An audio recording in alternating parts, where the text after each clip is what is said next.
ouvindo as duas experiências, né, eu gostaria de compartilhar com vocês algo em comum que eu ouvi nas duas experiências super bem-sucedidas que aqui foram trazidas para nós. O primeiro ponto é que, na organização, nós temos um bloco de pessoas, né, ou um bloco de competências, que são competências mais racionais, mais objetivas e que cuidam do modelo de negócio, que cuidam da estratégia, que cuidam dos processos. E a esse bloco de competências a gente chama do bloco de competências típico do gestor. O gestor, ele está mais voltado para as dimensões racionais e super necessárias na organização. Bloco esse de competências que a maioria das escolas, sejam nacionais ou internacionais, deram, ao longo do tempo, o maior foco de desenvolvimento.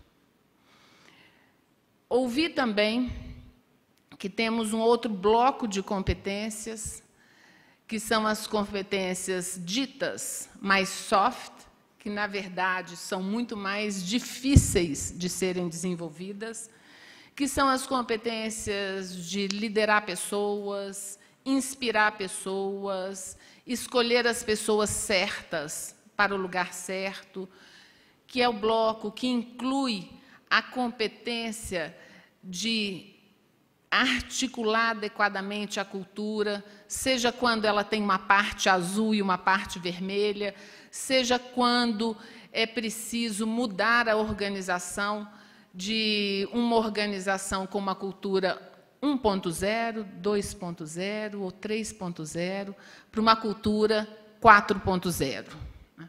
A esse bloco de competências, nós denominamos que são as competências típicas do líder. Quando nós analisamos as empresas que operam no Brasil, 64% dessas empresas diz o seguinte: a maior parte, a grande parte, a parte quase que única e predominante dos nossos executivos está nas competências de gestão, que são as competências para as quais eles foram mais bem treinados. 15% diz: eu tenho uma competência de liderança também articulada na organização. Porém, é um grupo menor, e é esse grupo menor que faz parte, Davi, daquele grupo que você disse, sempre tem gente bem-sucedida mesmo na crise.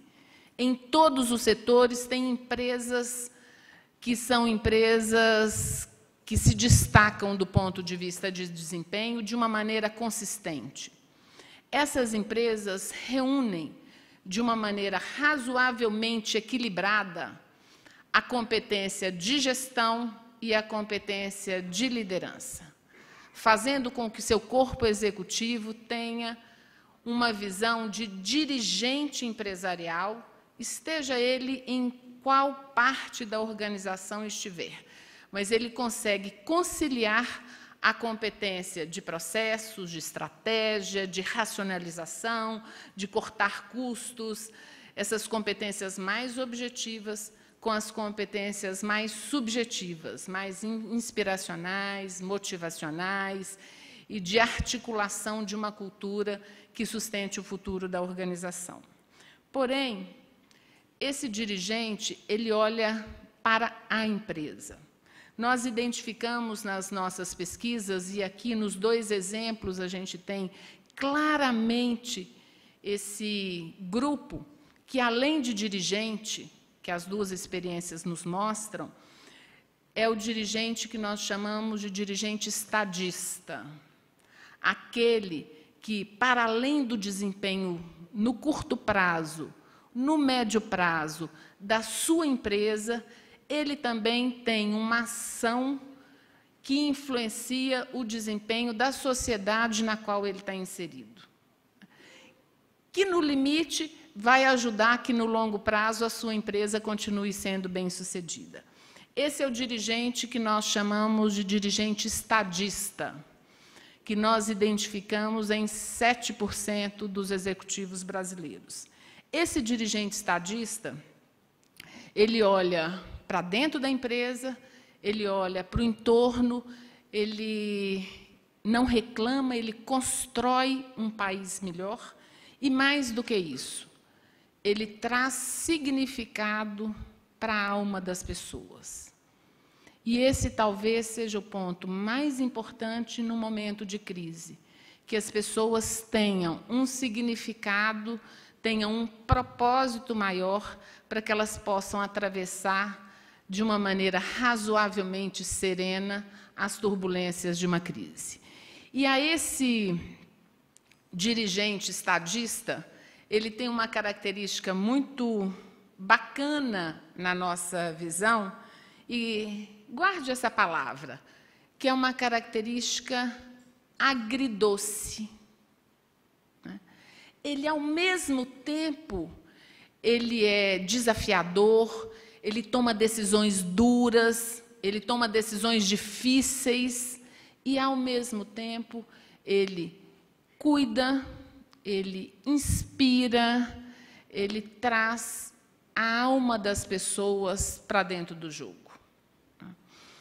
E essa é uma das características, considerando a empresa brasileira e comparando com outros países, tantos outros países nos quais a gente também tem pesquisas, talvez seja uma das características da empresa brasileira que está mais à flor da pele, que a gente pode manejar de uma maneira quase que natural.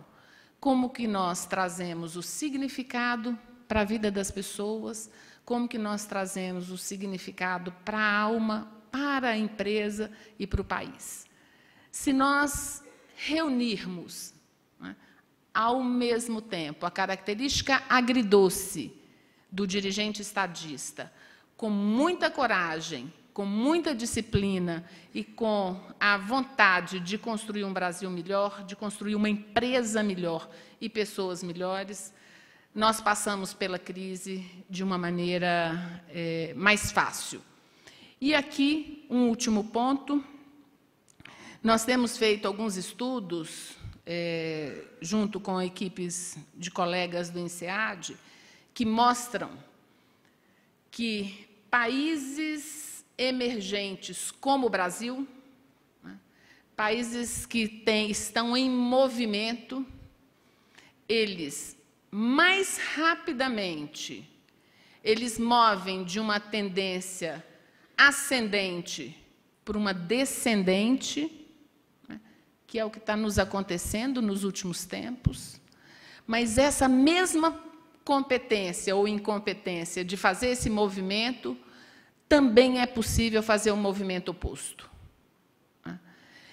que são pessoas, que são histórias empresariais, que nos possibilitem mudar essa curva. E nos países emergentes, a curva muda mais fácil para ser descendente, mas muda mais fácil também para ser ascendente.